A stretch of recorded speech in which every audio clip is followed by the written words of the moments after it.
عرض ادب و احترام دارم خدمت همه ورزشی نویسان خوب رشت استان گیلان.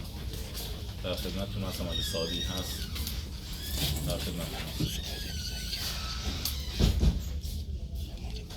هست. در مورد بازی صحبت ابتداییتون اگه بازی خب ما واقف بودیم که بازی کاملا سختی داریم با داماش اینجا. خب داماش درست امسال درگیر مشکلات خاص خودش بود، خب ولی ریشه در فوتبال کشورمون داره، همین کار برای ما سخت میکرد. خب نقاط ضعف و قوت داماش آگاه بودیم و میدونستیم با چی کار کنیم. خب من فکر میکنم خیلی خوب بازی کردیم. اون چیزی که از بازی می‌خواستیم داشتیم تو دقیقه 94 و 5 ولی متاسفانه بازم روی اشتباه خودمون بازی رو واگذار کردیم. 3 امتیاز تبریک میگم به تیم داماش. امیدوارم که تداوم داشته باشه و در آخر منجر به موندن داماش در لیگ 1 باشه. آیزار از وضعیت داوری شما یه خورده ناراضی بود؟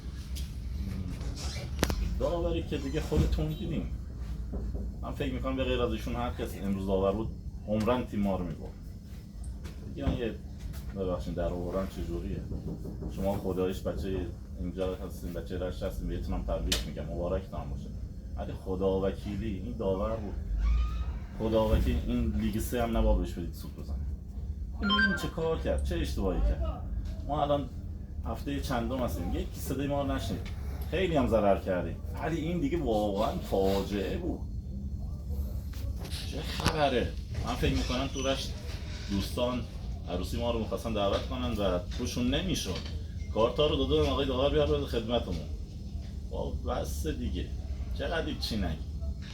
چند تا همش اومده به بازیکن ما کارت داده، میگم چرا کارت داده؟ میگه حرف زده.